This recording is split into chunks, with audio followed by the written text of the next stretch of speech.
Amigos, estamos entonces con lo prometido, que es, en este caso es la máquina derecha de un bandoneón AA con peines de zinc, con los cueros originales.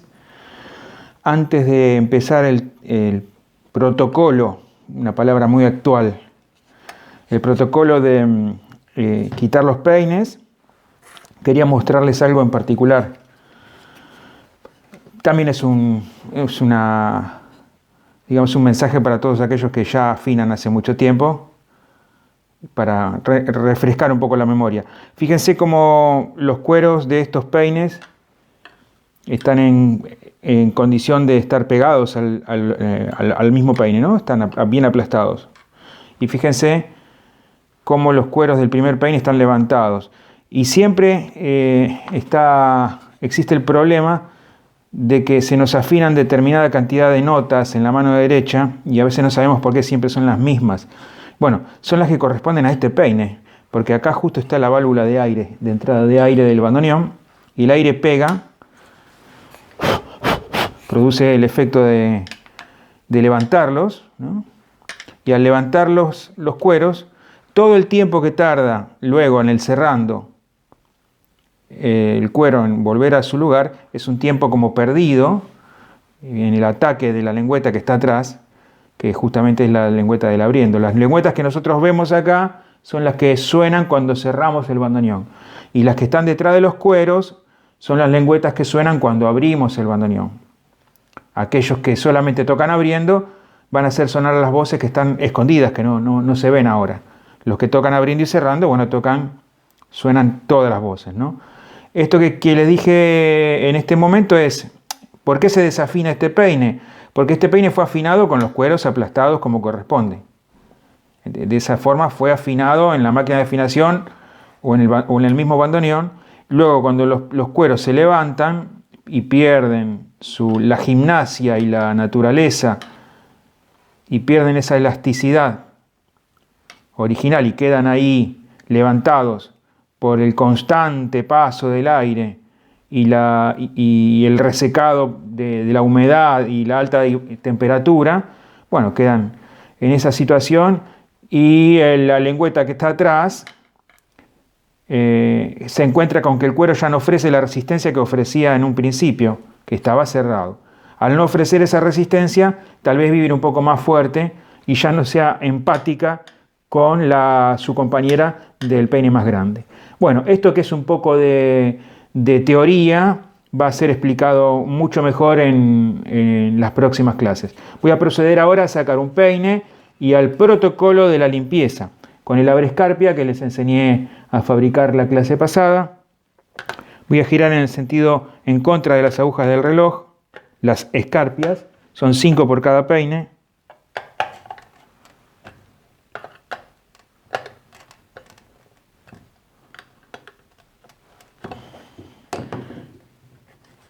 Quitamos el peine y lo que les decía, casi lo mismo de los dos lados, ¿no? Estas se llaman secretas. El espacio entre cada una de las secretas es el tabique de secreta, las 5 escarpias. El peine número 3 con sus cueros. Ahora vamos a quitar estos cueros de la manera más sencilla, sin ningún cuidado. El cuidado va a venir después, cuando pasemos una virulana para limpiar los restos del pegamento. De qué lado pasarla, ¿no? Bueno, los cueros viejos los pueden guardar de recuerdo. Y ahora vamos a encontrar con que estos viejos cueros, que en general se hacían con la panza de la oveja, ¿no? Porque tenían cierta textura y cierta flexibilidad que en otra parte del cuero no lo tenían. Cada uno tendrá un espesor diferente según el tamaño del orificio que tengan que tapar. Eso también lo vamos a ir viendo en las próximas clases. Pero bueno, estos cueros se pegaban con la misma goma laca. La goma laca solía ser uno de los pegamentos más efectivos en la antigüedad, y se pegaba un tercio más bien un cuarto del cuero, se le ponía una gota de goma laca en escamas al alcohol, bastante densa, no tan líquida, y eso funcionaba como un pegamento perfecto. Incluso la goma laca pega hasta metales si queremos. Entonces ahora nos encontramos con un peine para la limpieza. Estos restos de pegamento se pueden limpiar con alcohol, porque la goma laca es soluble al alcohol. Y si estuviese pegado con algún otro pegamento, como el cemento de contacto, que es el que vamos a usar nosotros para los peines nuevos, y para las restauraciones y las afinaciones usamos el cemento de contacto, que es este. Nosotros le cambiamos la punta, le ponemos una, ya que tiene la misma rosca, porque es la misma empresa, el monopolio Poxirran, le quitamos el pico, dejamos la rosca, que es la misma rosca de la gotita. Entonces con esto nos aseguramos que el hilo del pegamento es mucho más delgado, ¿no? Más fino que el que viene original con el pegamento. Entonces les decía, hace un tiempo, porque esto es más o menos así y debe ser casi para todos, ¿no? AC/DC, antes del corona y después del corona. O sea, antes del corona nosotros poníamos una batea con alcohol, medio litro de alcohol, y sumergíamos todos los peines. Hoy con el alcohol y el precio que tiene, lo hacemos solo con una tapita de alcohol. Una tapita de alcohol y unos hisopos. Ahorramos casi medio litro de alcohol. Nos hemos dado cuenta, esta pandemia nos ha servido para ahorrar muchos materiales, ya que ir al chino de a la vuelta puede costar la vida. Entonces el procedimiento a seguir, ustedes van a elegir poner una tela abajo o un diario para no ensuciar una mesa o desteñirla, ¿no? El alcohol puede manchar una mesa y dejarle marcas para siempre, entonces pueden usar estas especies de gomas o un diario o una tela. Estoy pasándole alcohol en el lugar donde ha dejado los restos el pegamento.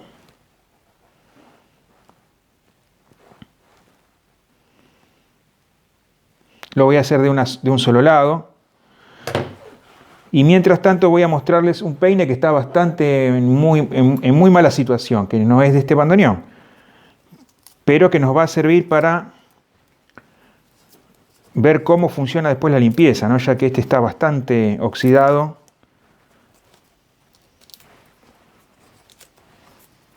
Fíjense los restos de la goma laca. Esto es ya casi un tercio del cuero. ¿Qué pasa? Que si yo pusiera más pegamento hasta la mitad, entonces va a ofrecer demasiada resistencia este cuero al movimiento de la lengüeta que está atrás. Entonces opacaría su sonido, lo deja rezagado. Entonces con un cuarto o un tercio, si pongo poco pegamento, lo que puede ocurrir es que el peine se ladee y que toque la lengüeta o a la secreta. Si pongo mucho pegamento, no se abre con la eficacia que se tiene que abrir cuando vibra la lengüeta de atrás. Entonces, en este caso de los cueros grandes, con un tercio del cuero pegado está bien. En los más chicos es un cuarto. Bueno, como les decía, acá tenemos un peine bastante oxidado, ¿eh? Como sabrán ustedes, el óxido es un proceso de transferencia. O sea, lo que nosotros los afinadores hacemos es tratar de evitar algo irremediable, que es que se desintegre completamente el metal a partir de la cantidad de óxido acumulado. Nosotros lo que hacemos es alargarle la vida, nada más. Pero inexorablemente esta lengüeta terminará siendo polvo alguna vez. Esperemos no ver eso. Sería muy triste verlo. Entonces, vamos a ver cómo está funcionando. Miren, ya cambió de color. Ya se ve toda una tonalidad alrededor de cada uno de los remaches, como que se está disolviendo.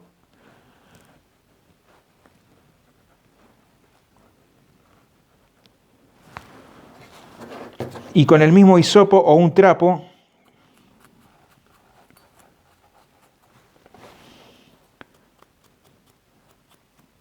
se puede ir limpiando el pegamento en los peines de forma muy práctica, como ven. Como les repito, esto antes se metía en una batea con alcohol, pero ahora ahorramos un poco de alcohol. Entonces acá ahora viene algo interesante de explicar. Poco se ha hablado esto en la historia del bandoneón y en de la lutería del bandoneón. Vamos a contarles unos secretitos al respecto.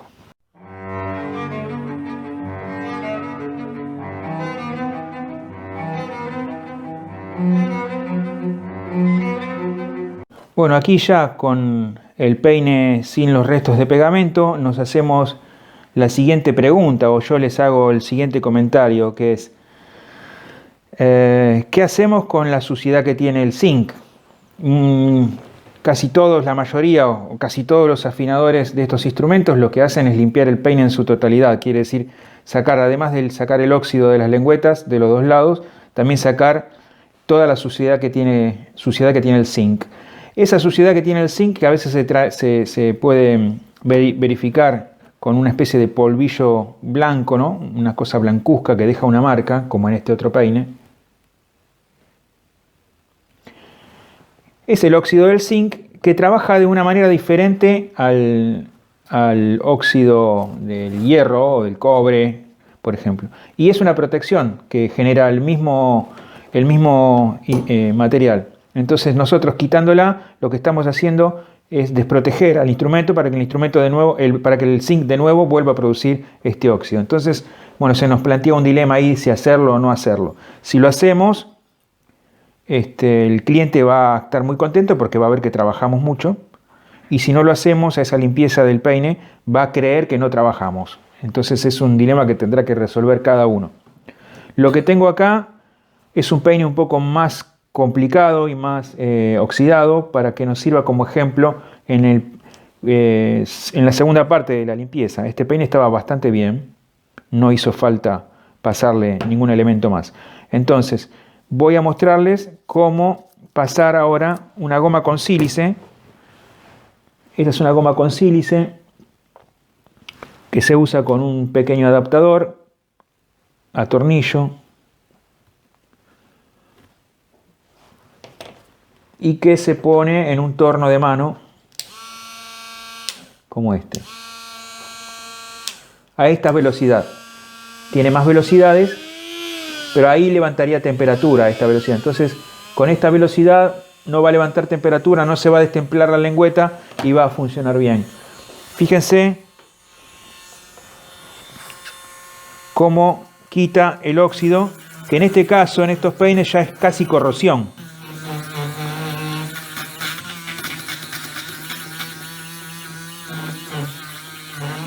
Al remache también le pasamos. Hay que tener mucho cuidado de no lastimar no marcar el peine, levantando la lengüeta con un cúter desafilado o una ancheta.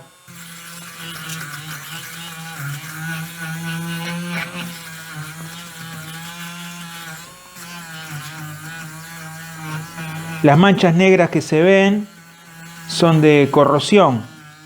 Está bastante afectado. Eso no quiere decir que no vaya a volver a sonar, pero no nos garantiza que este proceso de transferencia, que es el óxido, la oxidación es un proceso de transferencia, o sea, lo que está pasando es que parte de la masa de la lengüeta del acero, en combinación con el agua del oxígeno, produce esta oxidación. Entonces, nada nos va a garantizar que pueda volver a oxidarse. Podemos ponerle alguna pátina de aceite para que eso no vuelva a ocurrir, pero esa pátina de aceite va a atraer al polvillo que también nos va a desafinar el bandoneón. Pero bueno, quería mostrarles este caso extremo.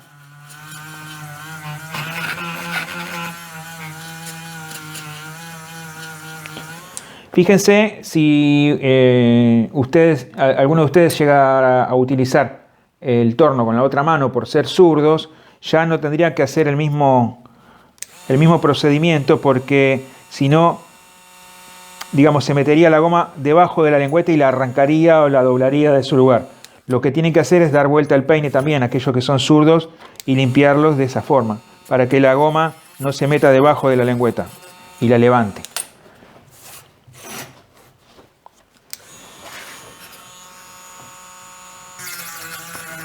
No estoy limpiando el peine, fíjense bien que estoy levantando las voces y limpiando de uno de sus lados y el remache también, a bajas revoluciones.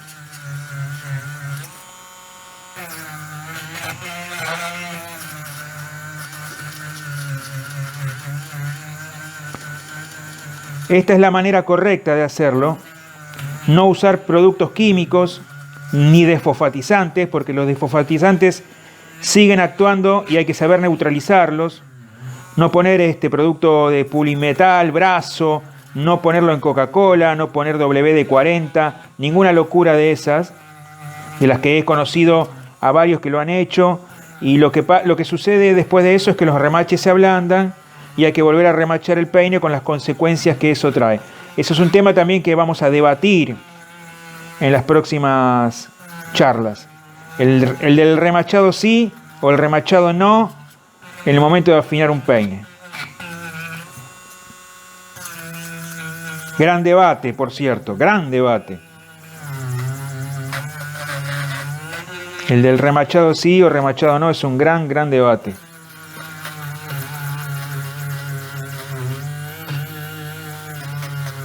Creo que eso van a poner en mi lápida cuando me entierren. El afinador que no remachaba las lengüetas al afinar sus bandoneones. Bueno, no, orgulloso de eso voy a estar y ya les explicaré por qué. Ahora nos queda limpiar la parte de atrás. O sea, primero vamos a limpiar la parte de atrás de las voces que corresponden al otro lado para que lo vean. Hay mucha corrosión y mucho óxido ahí adentro. Nos vamos a hacer de la virutilla, como dicen los chilenos, o nuestra virulana. Hay dos clases de virulana en el mercado, que yo conozca por lo menos. Una es esta que se llama virulana, marca virulana, la otra no recuerdo el nombre, pero la que sirve es esta. La otra tiene una textura diferente y se rompe. Utilicen barbijo en el momento de usar virulana porque lo que vuela no es polvillo, es el metal disuelto en el aire que se va a los pulmones. Esto se hace de forma, sí, se llama de forma mecánica. Esto se llama forma mecánica de la limpieza de las voces. Les vuelvo a repetir, nada de productos de ningún tipo, salvo lo que les conté al principio, meterlo en thinner o meterlo en alcohol, que es bastante volátil para la limpieza del pegamento. El pegamento se va a limpiar con thinner cuando sea cemento de contacto, porque por más que le pongan alcohol, el cemento de contacto no se va a diluir. No se ablanda el cemento de contacto con el alcohol. Tienen que usar thinner. El thinner también puede ser tóxico. Si lo van a hacer, háganlo en un lugar abierto. O utilicen, como les mostré, poca cantidad. Traten de no usar alcohol de quemar, que también es muy tóxico. Este es el procedimiento mecánico para la limpieza de las voces. Hasta sacar todo el óxido. Es un largo trabajo que justifica el tiempo que lleva una afinación. La limpieza de las 276 voces de los dos lados. No se quitan las 276 voces como creen algunos para limpiarlas.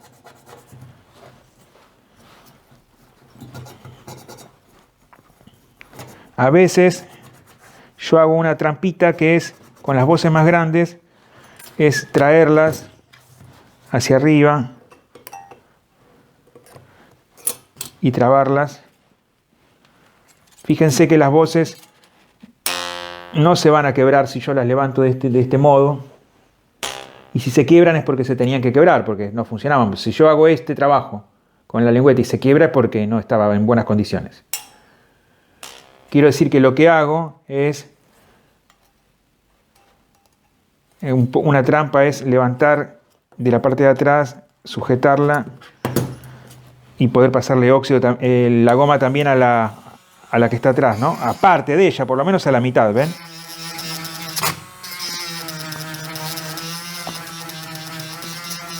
La otra mitad no, porque está abajo del peine, no llego. Pero esta parte la pude limpiar.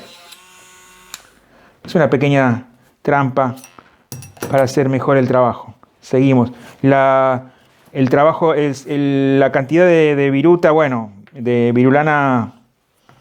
Creo que con 2 rollitos de virulana pueden limpiar todo el peine. Es interesante, si ustedes ven los elementos que usamos hasta ahora para la afinación, casi todos se encuentran en el chino, ¿no? El alcohol, la virulana, el palito, unas baterías por si se le sacaba la batería del afinador, los hisopos.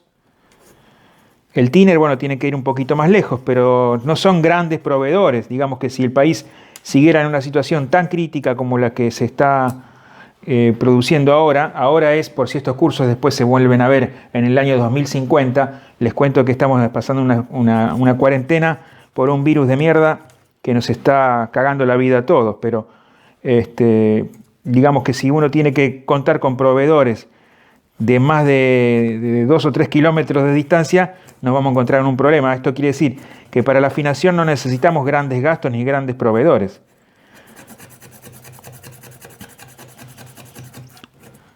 Lo cual hace que sea tentador el aprendizaje, ¿no? De saber afinar un bandoneón. Porque no tenemos que esperar ningún elemento importado, ninguna de esas cosas. Bueno, miren todo el óxido que quedó atrás. Les voy a pasar un poco de virulana para que vean cómo despierta el metal. Esto es lo que, bueno, no debería hacerse, sacar el óxido que está protegiendo, el óxido de zinc, está protegiendo el mismo zinc. En este momento yo estoy yendo al infierno por hacer este trabajo, pero bueno, es lo que hacen prácticamente todos. Lo que yo les estoy enseñando es hacer un buen trabajo y un buen luthier, y ustedes saben que en estos tiempos no importa la ética, no importa la moral, no importa lo que hayas estudiado en tu vida, sino cuántos seguidores en Instagram tenés. Entonces, con esto quiero decir que aquellos que quieran no seguir estos consejos podrán llegar igual a ser grandes afinadores teniendo muchos seguidores en Instagram. Así dijo un gran filósofo contemporáneo, Nahuel Aguirre. Bien, limpieza del peine, goma con sílice, limpieza de la parte trasera de cada una de las lengüetas. Y bueno, ya estamos en condiciones de decir que la limpieza del peine está terminada.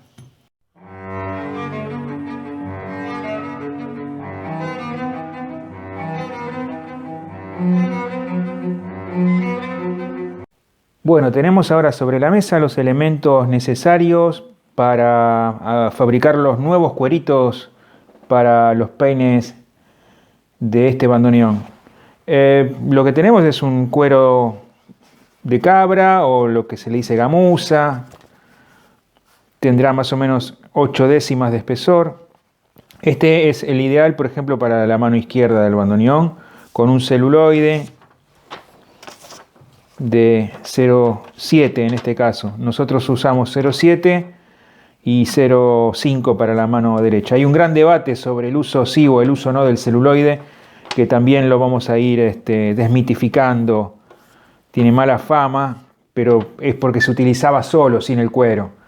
Pero también es algo que voy a ir explicando en las próximas clases. Entonces, celuloide de 0,7, un cuero de bastante pesado, en este caso, casi 1 milímetro, un poco menos de 1 milímetro. Un Poxirran, como les conté, que se les cambió el pico por uno de la gotita. Una regla metálica, un cúter afilado y una pinza tipo revólver. Se llama tipo revólver por esto, ¿no? Porque va girando los sacabocados. Nosotros elegimos tal, entonces para hacer una correa o alguna otra parte que utilizamos distintos sacabocados para el trabajo en un bandoneón. En este es para agujerear los cueritos en el lugar donde va a ir apoyado el remache, que es una novedad, ya no es tanta novedad, lo utilizo hace como 25 años. En ese orificio va a ir el remache, de esta manera.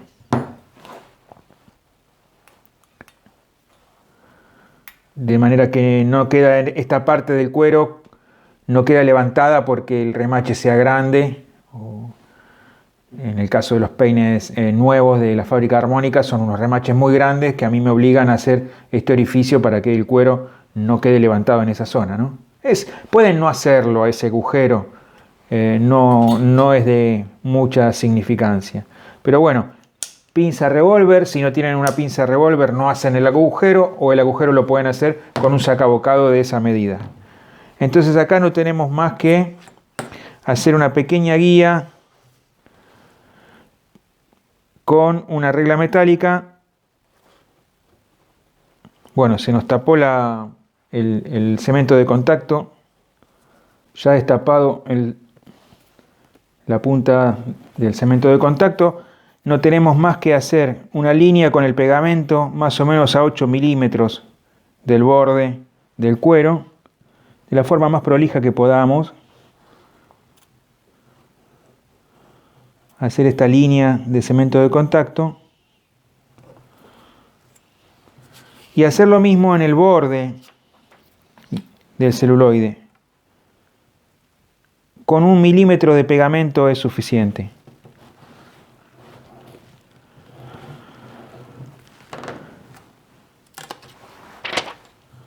Luego pegamos el cemento de contacto, como ustedes sabrán, lleva el pegamento en ambos lados, ¿no? En este caso el celuloide y el cuero. Apoyamos y con esto le vamos a dar al cuero esta flexibilidad que tenían los cueros originales de los bandoneones. Esta flexibilidad no se logra si no es con la ayuda de este elemento. Créanme que si Alfred Arnold o cualquier otro de esa época hubiese tenido este material, lo hubiese usado. Y después pueden fabricarse un sacabocado de la forma de cada una de las de los cueros. Las medidas de los cueros las vamos a mandar en un PDF pronto, o la pueden cortar artesanalmente con un cúter. Voy a hacer uno un poco exagerado acá, pero que bueno, para el caso lo cortan a la medida. Agujereamos y ahí tenemos un cuero con una excelente elasticidad.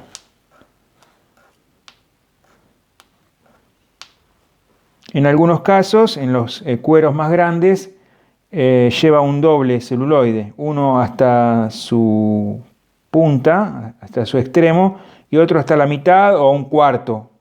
Son 2 celuloides, uno arriba del otro, que van pegados. Voy a mostrarles, bueno, es un trabajito que me espera este fin de semana, de pegar varios cueros en varios bandoneones. Son los que yo utilizo estos son solamente para la mano izquierda. Son 6 medidas, se pueden redondear en 5 medidas. Los cueros que yo les indicaba que tienen doble celuloide son estos, con más elasticidad. Un celuloide hasta la mitad, otro celuloide abajo hasta el final, hasta la punta del cuero. Luego vamos a ir con el transcurso de las clases viendo cómo se pegan, cómo se eligen, cuál decidimos pegar del lado de adentro del peine o del lado de afuera del peine, porque del lado de adentro del peine debemos elegir los que son más angostos, que cumplan la función, que sea el ancho correcto, pero deben ser más angostos para que no toquen las paredes de las secretas cuando están moviéndose. Afuera, en el lado que se ve, o sea, cuando digo afuera, digo estos peines, los que se ven cuando abro la máquina del bandoneón. Estos cueros pueden tener un ancho mayor que los que están adentro, porque no tocan con nada, no hay paredes de secretas como hay adentro. A eso me refiero con la elección de los cueros. Bueno, entonces, una vez que tenemos estos cueros y el cemento de contacto y los peines limpios, faltaría el procedimiento del pegado, que es, como les contaba, hasta 1/3 de pegamento. Ustedes pueden hacer esto de la forma más cómoda posible. en la mesita de luz, en la mesa de su casa o en un banco de trabajo.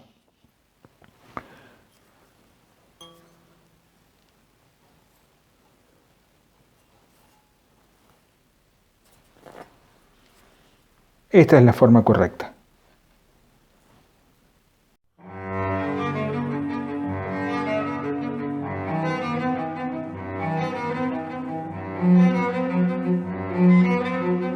Bueno, mis queridos estudiantes, tengo detrás mío un pizarrón donde tenemos un despiece de las partes fundamentales del bandoneón. Vamos a enviarle luego en un PDF los números de las piezas y los nombres que corresponden a cada una de ellas. Es importante llamar a las piezas por su nombre.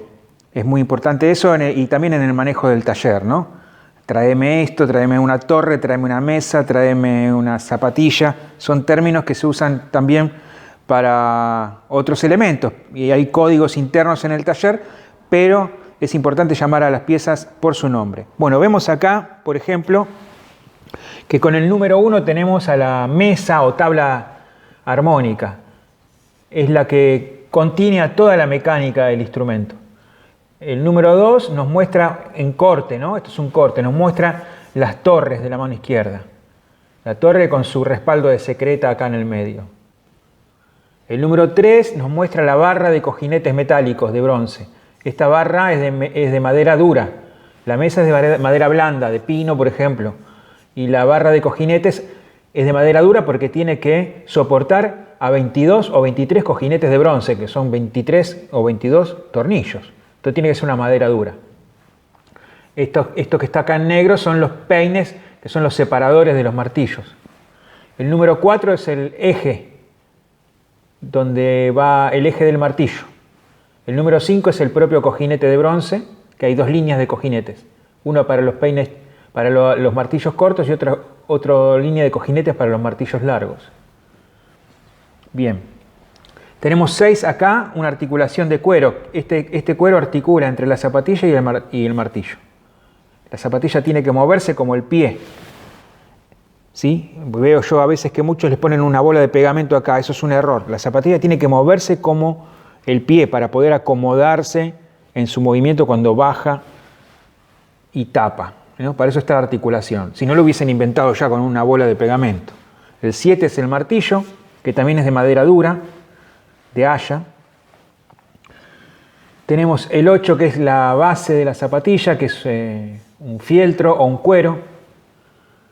Dependerá del espesor, si es la zapatilla trasera o delantera, tienen distinto espesor. Bien, el 9 es la zapatilla. El 10, acá en el 10, acá hay una guía para que este resorte pueda desplazarse cuando el martillo, como un balancín, sube. Esto produce este movimiento, el martillo sube y este resorte provoca que después este martillo baje, pero ahí tiene que haber una guía en la madera.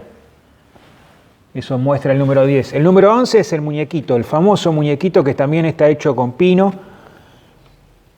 dos especies de semiesferas con un resorte espiralado en el medio, y es importante que sepan y que tengan bien en claro, porque hay muchos fabricantes que lo hacen mal. El espiral puede ser de 2 milímetros o de 1,5 milímetros, pero el hilo del alambre no tiene que ser mayor ni menor a 3 décimas. Ya veremos en el futuro, en otras clases, por qué. El número 13 es la tecla. Número 14 es el tope de los martillos traseros. Estos martillos bajan y hacen un tope aquí atrás. El 15 es el resorte tijerita, para toda la línea de martillos, del martillaje que está atrás de la mecánica. Van a fabricar muchos resortes tijerita durante el año. Tenemos el número 15, dije, tenemos el número 16 por acá, que es el resorte. Tenemos dos líneas de resortes en sus barras de resorte. Una barra más alta y una barra más baja. Un resorte más corto para los martillos cortos y un resorte más largo para los martillos largos. Véase que esta barra es más baja para que este martillo no golpee ahí. Vuelvo a repetir que esto es un corte de una máquina izquierda del bandoneón. Acá tenemos un corte de una torre de la mano derecha del bandoneón. El 17 nos está mostrando eso, la torre, un corte de la torre de la mano derecha del bandoneón. El 18 nos está mostrando la torre propiamente dicha que yo corté para que nos diera esta figura. También una torre hecha de haya. El 19 nos muestra las escarpias de hierro, que son las que ajustan el peine. Y el 20 nos muestran los tabiques de secreta. El 21 nos muestra el orificio de las voces. Esto es una voz de frente y de costado, para que vean. Acá irían unas 4 décimas, que es el espesor de la chapa, y va bajando, y a veces en algunas lengüetas grandes va subiendo en la punta también. La lengüeta y el orificio, que es de 1,5. 21, 22, tenemos 23 por allá arriba, que es la roseta, que es el tope alambre de acero, cordón metálico, roldana, cojinete de roldana, zapatilla, articulación. El 24 sería la articulación entre la zapatilla y el taco que va a emitir 2 resortes de acero más 2 clavos que van a ir al mueble del bandoneón. El 25 muestra esos 2 resortes de acero. El 26 está mostrando la guía en L de la zapatilla. La zapatilla tiene una mueca acá, tiene una guía en la madera y bueno, va a levantarse siguiendo esta guía de acero. El 26, el 27, bueno, es el cojinete, como les dije, el cojinete y la roldana.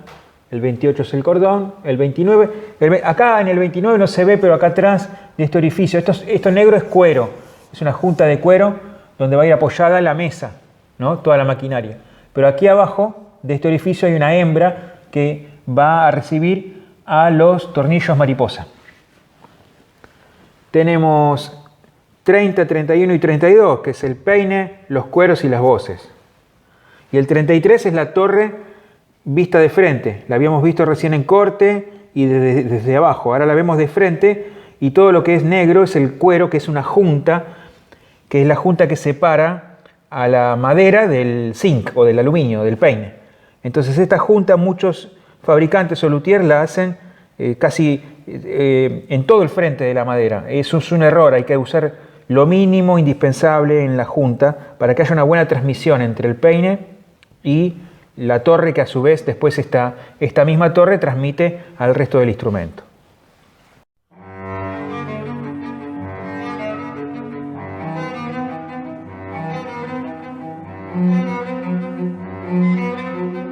Bien, en la última sección de cada semana, de las clases de cada semana, una herramienta útil para el taller, para la mesa del luthier.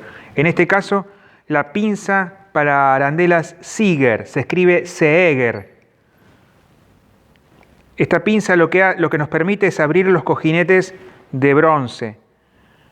Los cojinetes de bronce, que son 22 en la mano izquierda y 23 en la mano derecha.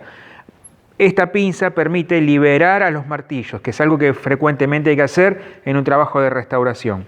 Recuerden, pinza para arandelas Seeger. Yo aprieto y abre la punta. Abre el cojinete de esta forma.